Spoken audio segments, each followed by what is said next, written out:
Hi there, I'm Willow Wolfe, and I'm incredibly excited to be here with you today as a new Sizzix licensed designer. I'm also really excited to talk to you a little bit about how to combine the incredible tools that Sizzix makes with watercolor painting. I've also been designing artist brushes for all mediums, acrylic, watercolor, and oil. And we have a couple brush lines we'll cover today, including some really great fundamental brush strokes that you can use in all of your mixed media techniques.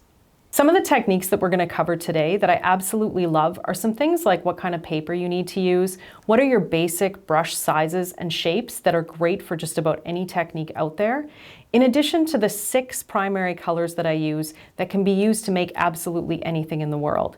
So once you understand a little bit about the basics, watercolor is incredibly easy to do, and you can use it in all sorts of really unique and interesting ways. We're going to get started by chatting about what type of paper you want to use when you're creating line drawings with your registration press and your stamps and your stencils. There's a couple kinds of watercolor paper that we use most often. One is called hot press and one is called cold press. And the difference is that cold press has a bit of a texture to it, while hot press is very, very smooth, but still sized so that it can accept watercolor paint without buckling or changing the formation of it.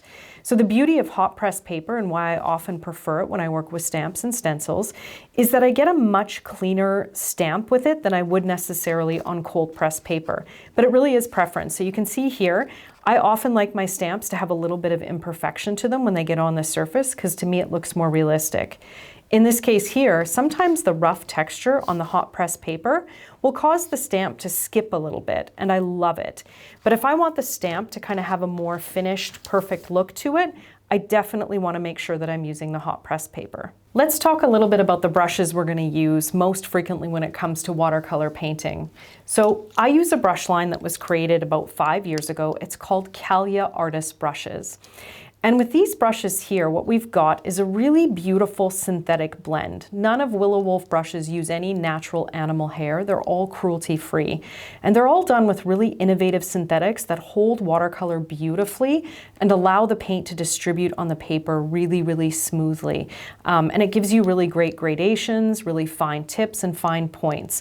So to get started in watercolor, you don't actually need a lot of brushes. You only need about 3. So I often start with a 2-round, an 8-round, and a 6-round. And these 3 brushes will paint just about everything you need to paint as far as florals and all of our wildlife here. I do often have a large wash brush, which is what creates these really, really beautiful washes and gradations of color on larger surfaces. So 3 rounds and a basic wash will get you started doing just about everything that you want to do when it comes to this technique. When it comes to colors, I use what's called a split primary palette. So we're often told when we're younger that you only need 3 primary colors, a yellow, a blue, and a red. But there are many, many different types of yellow, blue, and red. So I use 2 of each color. I use 2 yellows, a lemon yellow and a yellow medium, 2 reds, a rose or magenta tone, and a medium red, and 2 blues, a cyan and an ultramarine. With these 6 colors, you can literally paint anything in the world. They often tell you in watercolor that you can't use white, that your background is the white, but I do use white to mix some really soft, gorgeous pastel colors. And then I have my convenience colors, so you don't have to have these, you don't need a million colors to start painting, you can start with the 6 and get going. But it's also really great to have a nice kind of toned down yellow ochre, a really beautiful burnt umber, which is a nice rich brown, in addition to a couple of greens, so an olive green and a sap green. And then I love Payne's Gray just because it's one of my favorite colors, and you don't necessarily need black. So with only 10 colors, you can pretty much paint anything in the world, and you could start with 6 to get going. We have here our new palette, which I am absolutely in love with. This is a silicone palette, and what's really great about a silicone palette for watercolor is that when you mix your paint, and let's just show you how to get that paint started. I'm going to just activate it. It's actually dried out. It came out of a tube. So I'm just going to activate a little bit of this watercolor. It's really important that you can see the watercolor on the palette. So often with plastic palettes, it beads up and you can't see what you're doing. But I want to be able to see the gradation of color from dark to nothing, which really means dark to light. And this palette allows you to do that. So I can get a really, really light color and I can get a dark color, and I can see that gradation of color from one to the other. This palette's great. It has 12 wells, which is phenomenal for holding all my favorite colors, and, which is really cool, is that you can set your brushes right down so they're not rolling around in your paint on you, and they're ready to go. And we'll show you some really cool brush strokes later on, but this gives you a really great starting point. Let's put our wash brush in there. To be able to hold your colors. And sometimes I'll even have a little bit of foam in here to tap my brushes off, but just really great versatile palette. We're focused on watercolor today, but I use it for watercolor, acrylic, and my oil painting. So it's a really amazing tool to have, and it's small and portable and easy to take with you wherever you go. A little bit of paper towel. I always have paper towel near me in some way. Some other household tools you may have at home that you wouldn't necessarily think belong in a painting studio are a clipboard, and sometimes I even use a Lazy Susan underneath it so that I can roll my paintings around. But a clipboard is a really great way to hold your watercolor paper so that it doesn't move around on you. It's a very traditional technique to take a little bit of masking tape and tape down your watercolor, but sometimes with certain kinds of paper, when you pull that masking tape off, it will actually rip off a little bit of the paper. So I often like to just sit it in a clipboard. So there's lots of things from your kitchen that you can use in your art studio. So what we're going to do now is we're going to cover just a few basic techniques. I want to make sure I mention that in order to make sure that you can paint watercolor over top of ink, you have to use the right kind of ink. So an acid-free, permanent, waterproof ink is really, really important. I don't have the pad in front of me right now. The inking you see here is done with black, but I actually often like my watercolor paintings to look like they have a soft, sketchy look to them, so I'll use a light gray tone so that when you see through the watercolor paint, it actually looks like you've sketched your surface with the designs that you want. And that's what's great about this collection that I'm really excited about, is that it is so easy to modify a composition with the tool and create any sort of botanical journal design that you want. I wanted to make sure that I start with a little bit of how you actually load the brush and mix a little bit of color so that you feel comfortable getting into the watercolor paint. I also want to just show you a little bit of a color wheel here. So as we kind of cover what our palette should look like, color mixing can feel a little bit intimidating. So I wanted to give you an idea of just kind of how simple and how fun it can be. And you can draw one of these out or download one at home and kind of practice with a little bit of watercolor paper to get used to how to move the paint around.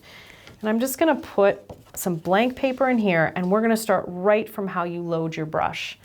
A little bit of water. It's okay to have dirty water. It doesn't matter when you're practicing. If you wanted a really light, beautiful yellow or white, you would want to make sure you have a couple wells of water near you so that you're using clean water with lighter colors. So we're going to start right from how to load your brush. When you get a new brush, it often has what's called sizing in it, which is like a starch, and it holds the brush in its shape really, really beautifully. You want to make sure that you rinse out all of that sizing so that the brush moves properly for you. And I often wipe the brush. The number one thing I hear from students is that they find it hard to control the color. So first thing is that you don't want too much water on your brush. And we're going to just bring some color over here. So as I mentioned before, when you're maneuvering the color, the less water you have, the darker and more opaque the color will be. As you add water to it, it gets progressively lighter. So the first thing I'm going to do is just take a little bit of this color, and then once I've loaded the brush, and go ahead and load it fully, I'm going to tap it off on my paper towel.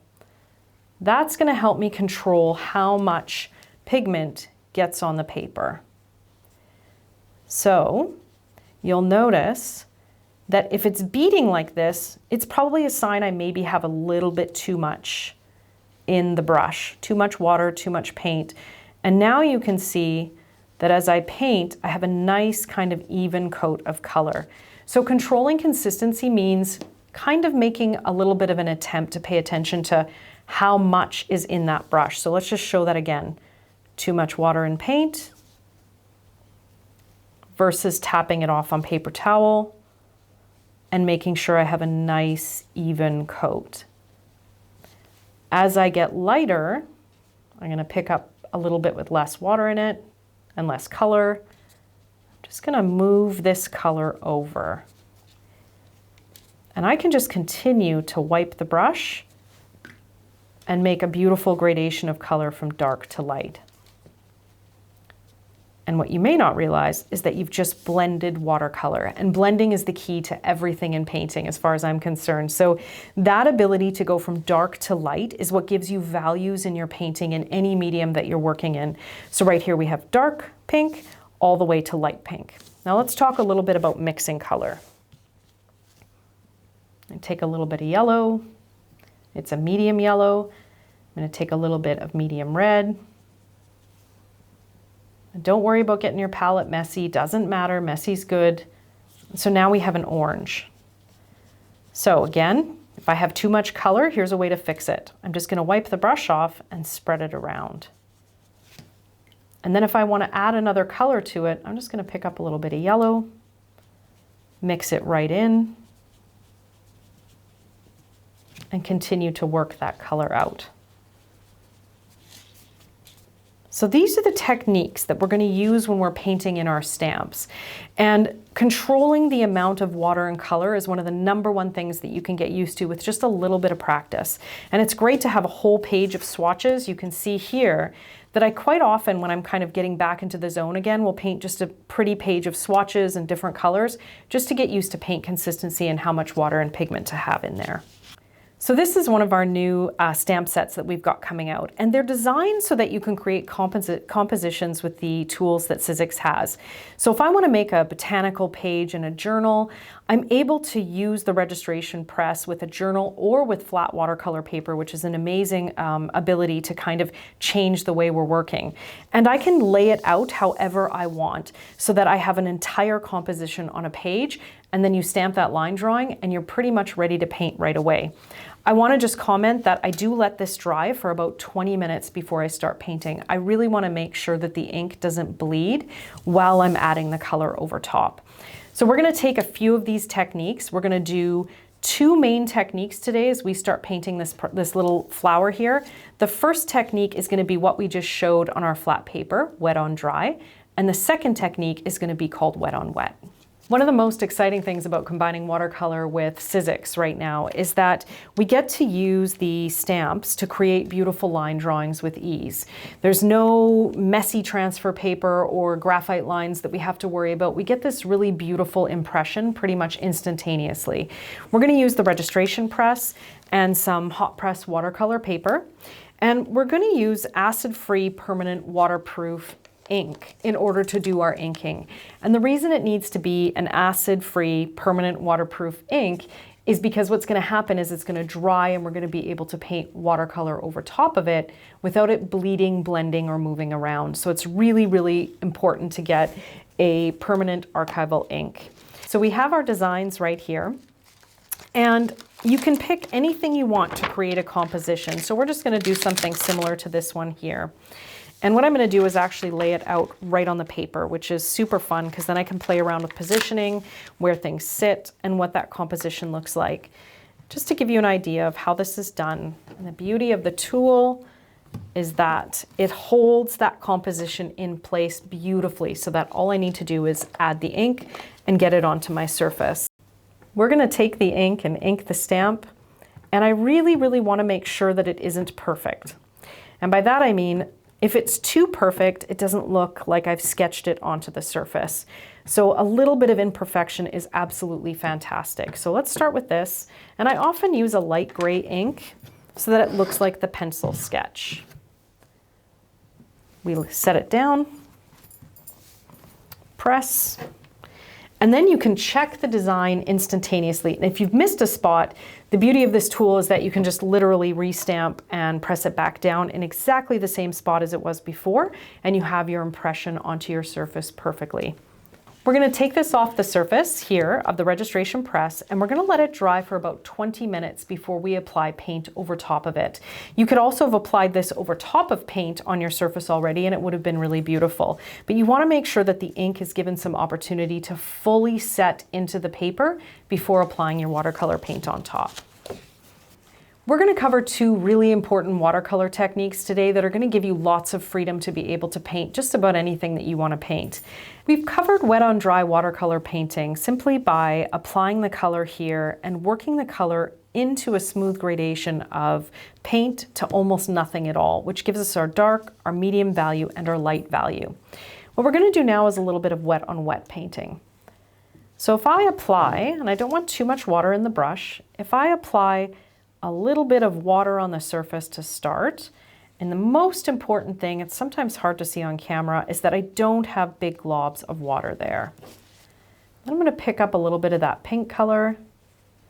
I'm going to add it onto that surface. You can tap off if you feel you have too much color, and what's really beautiful about this is that it's actually blending itself into the water that's underneath it. And that's called wet on wet. So wet on dry and wet on wet are the two primary techniques that we use to paint watercolor flowers. So as we look at this design here, we're going to actually use both of those techniques on this flower. And we're going to start with a little bit of wet on wet. So all you do is take clean water, blot on paper towel so there's not too much water in the brush, and we just block in that petal. You can barely see the water that's there. If you're at home, chances are it's hard to see on camera. You'll be able to see a really light sheen there. And then we take just a little bit of that color.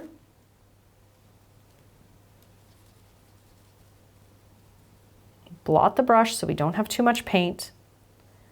And you can see how easily the color begins to blend into all the water around it. And if it starts to dry, you just take a little bit of water in the brush and move that color down to the base of the petal.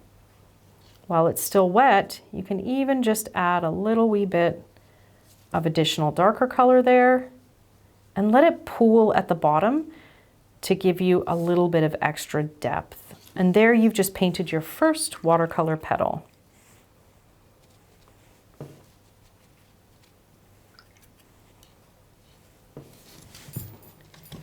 Just going to turn this slightly, we'll do a second one. Wherever you've applied water, your paint is going to go. So you want to make sure that you're strategic about the application of water there so that you can control how far that paint moves. So let's just apply a little bit of color here, and I'm leaving just a little bit of white at the top. Then I can pick up a bit of darker color, apply it at the bottom. And you can see just how relaxed that technique is. We're not worried. We're not worried if it goes outside the edges by accident. We're not worried about placing values or colors in specific exact spots. You really just kind of let the paint do what it wants to do. Another technique that's important to understand is how to make sure that we apply that color wet on a dry surface so that we can really control the blending. So what we're going to do here is instead of applying water around the flower, we're just going to take a little bit of paint, blot the brush a lot because we don't want a ton of paint there, and let's say we want to just apply a little bit of color here and we want to really work that color out. So I'm going to rinse the brush, blot, and there's no water underneath, and I'm just going to rub up against where that color ends and kind of smush it out, allowing it to be, and I often paint in little circular motions, and you can continue to add water, blot, and just pull that color out a little bit. If I wanted it just a wee bit darker in some of those sections, I can pool a bit of extra green and bring it out a little bit further. And that's how you can get some really beautiful gradations of color from dark to light in your backgrounds. And never be afraid to just pick up a little bit of color and mess it up a little bit, adding some splotches. And really we call this photo focus. The idea is that you have really beautiful greenery behind the flower that's kind of peeking out and shining through a little bit. I want to thank everybody for watching with me today, and it was really important that we kind of introduce you to a few basic watercolor techniques and how we're using them with these really incredible tools that make painting both fun, approachable, and simple to do in many different ways. Watercolor is one of my favorite mediums. It's incredibly freeing and uplifting to be able to pick up a brush, put color down, and watch magic happen. I'm excited to take the journey with you as often as possible whenever we can, so I hope you will join me again on the next video and watch How to Awaken the Artist with me.